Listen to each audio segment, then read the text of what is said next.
বন্ধুরা, আজ যে রেসিপিটা তোমাদের সাথে শেয়ার করব সেটা যদি একবার বানিয়ে নাও তাহলে আঙুল চেটে খাবে, সেই গ্যারান্টি আমি দিচ্ছি। এর জন্য চিংড়ি মাছ নিয়েছি 300 গ্রাম, আঙুলের মাপে চিংড়ি নিয়েছি। এখন চিংড়িগুলো পরিষ্কার করে ধুয়ে নিলাম। পরিষ্কার করা চিংড়িগুলোতে সামান্য নুন আর হলুদ মাখিয়ে 5 থেকে 7 মিনিট রেখে দেব। এতে চিংড়িগুলোর গায়ে ভালোভাবে নুন আর হলুদ ঢুকে যাবে। এবার একটা মিক্সিং জারে 1 মুঠোরও একটু বেশি ধনেপাতা দিচ্ছি, আর এর সাথে ঝালের জন্য 4টে কাঁচা লঙ্কা আর সামান্য একটু জল দিয়ে মিহি করে বেটে নেব। দেখো, ধনেপাতা বাটাটা তৈরি। এরপর একটা বাটিতে একটা মশলার পেস্ট তৈরি করে নেব। এর জন্য 2 টেবিল চামচ টক দই ফেটিয়ে নিচ্ছি, আর টক দইয়ের সাথে হাফ চা চামচ হলুদ গুঁড়ো, হাফ চা চামচ জিরের গুঁড়ো আর 1 চা চামচ কাশ্মীরি লাল লঙ্কার গুঁড়ো দিয়ে মশলাটাকে রেডি করে নেব। তাহলে আর দেরি না করে বলেই ফেলি, আজ বানাবো ধনিয়া চিংড়ি, যা সুগন্ধি ধনেপাতা আর মশলায় তৈরি এক জনপ্রিয় বাঙালি পদ, যা গরম ভাতের সাথে খেতে দারুণ লাগে। এবার কড়াইতে চিংড়ি মাছগুলো ভাজার জন্য সর্ষের তেল দিয়ে এখন সাবধানে চিংড়িগুলো অল্প অল্প করে দিয়ে 1 থেকে 2 মিনিট ভেজে নেব। চিংড়ি মাছ কিন্তু বেশিক্ষণ ভাজবো না, না হলে শক্ত হয়ে যাবে। কড়াই থেকে মাছগুলো তুলে নিচ্ছে এখন।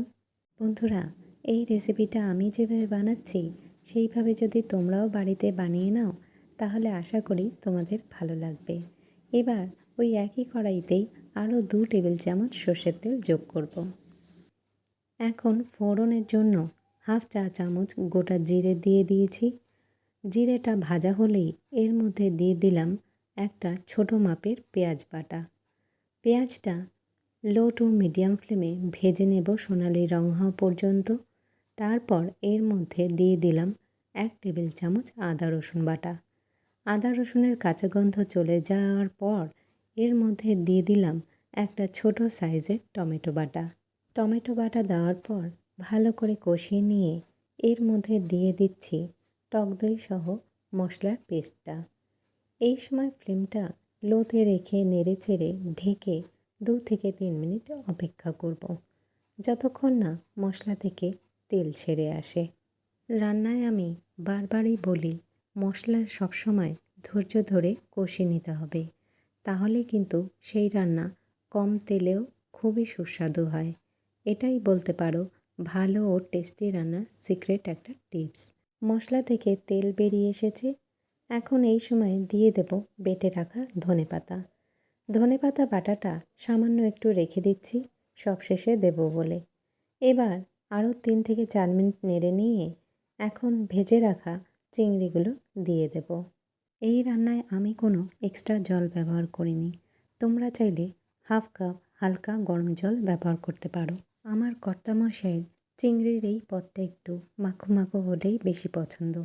গরম ভাতের সাথে কিন্তু এই পদটা এত দুর্দান্ত লাগে যে সম্পূর্ণ ভাতটাই খেয়ে নেওয়া যায়। এখন সবশেষে পরিমাণ মতো নুন দিয়ে দিচ্ছি, আর তার সাথে সামান্য একটু চিনি। চিনিটা তোমরা পছন্দ না হলে দিও না, কিন্তু টেস্টের জন্য আমি চিনিটা ব্যবহার করলাম। আর সবশেষে বাকি ধনেপাতা বাটাটা একটু জল দিয়ে গুলে দিয়ে দিলাম, আর ফ্লেমটাকে এখন অফ করে দিয়ে তৈরি হয়ে গেল আজকে ধনিয়া চিংড়ি। এখন সামান্য একটু ওপরে ধনেপাতা কুচি ছড়িয়ে দিয়ে গরম গরম ভাতের সাথে সার্ভ করব।